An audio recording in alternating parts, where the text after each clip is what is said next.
Et salut tout le monde, bienvenue sur ma chaîne Lorenzo High Tech. Aujourd'hui on va parler de smartphones d'entrée de gamme de la marque Xiaomi. Et oui, il ne faut pas viser que sur les hauts de gamme, il y a des personnes qui recherchent des smartphones classiques pour des utilisations lambda. Et bah ça pourrait peut-être un des deux, parce qu'on là on n'excède pas plus de 130 euros. On a un à 129 euros qui est le Redmi 9C et on a un autre à 119 euros qui est le Redmi 9A. Donc on va parler de ces deux smartphones. Mais avant de commencer cette vidéo, si vous n'êtes toujours pas abonné à ma chaîne YouTube, abonnez-vous, allez 100% high tech. Et surtout n'oubliez pas la petite cloche de notification, de l'activer pour être notifié lorsque je publie une vidéo, et aussi à ma page Instagram où je donne pas mal de news toute la semaine, des prix surtout en période de solde actuellement, donc je donne pas mal d'informations. Et maintenant c'est parti. Du coup commençons par les faces avant de ces deux smartphones. Alors ce qu'on peut dire c'est que le design reste classique pour les deux smartphones.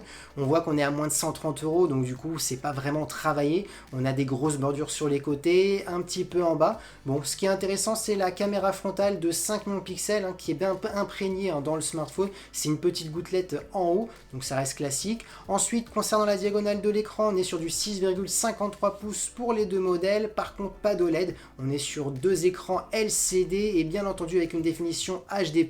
Pas de Full HD pour ce tarif-là, même si c'est pour ma part un petit peu dommage. Pour ma part, en 2020, on devrait tous avoir de la Full HD en minimum. Parlons maintenant des dos de ces deux smartphones. Et là, oui, comme vous pouvez le voir, on a des différences.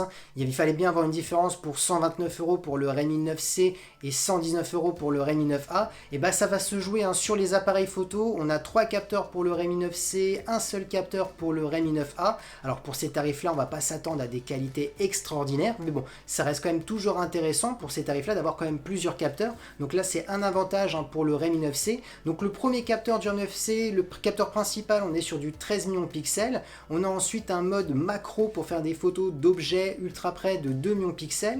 On a ensuite un capteur de 2 millions de pixels qui est un capteur en mode portrait pour avoir des effets bokeh, le flou arrière-plan. Donc c'est quand même intéressant d'avoir 3 capteurs pour ce tarif là à 129 euros sur le Redmi 9C. Sur le Redmi 9A par contre on n'a qu'un seul capteur, c'est du classique, du 13 millions de pixels. Là on n'aura pas de possibilité d'avoir des effets bokeh, des photos ultra près d'objets parce qu'on n'a pas le macro. Et pour les deux on filme en 1080. Du coup on a parlé de la face avant, on a parlé des qualités photo. Maintenant parlons des performances. Est-ce qu'il y a des différences pour les deux modèles? Bah oui, c'est juste le processeur, c'est pas énorme. Alors les deux on est sur du 2 Go de RAM et c'est là où ça change. On a le Helio G35 de Mediatek pour le Redmi C et pour le Redmi 9A on est sur le Helio Mediatek G25, donc un petit peu moins performant. C'est pas flamboyant mais bon voilà, il y a une petite différence, c'est pour ça qu'on a une petite différence de prix pour les deux, c'est la qualité photo et le processeur.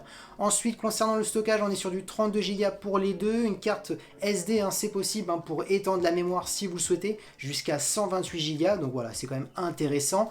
Par contre ce qui est intéressant aussi c'est la batterie, les deux ont une batterie de 5000 mAh donc c'est énorme, vous allez pouvoir tenir 2 jours. Par contre attention on est sur une recharge de 10 watts donc ça va être quand même long pour le recharger, on va être sur les 2h30, 2h45 donc voilà, mais par contre vous allez quand même tenir 2 jours. Et concernant la connectivité on a du Bluetooth 5.0, du Wi-Fi 5 et du Type C pour les recharger. Du coup ma petite conclusion pour ces deux smartphones c'est qu'on est sur deux entrées de gamme intéressants en termes de prix.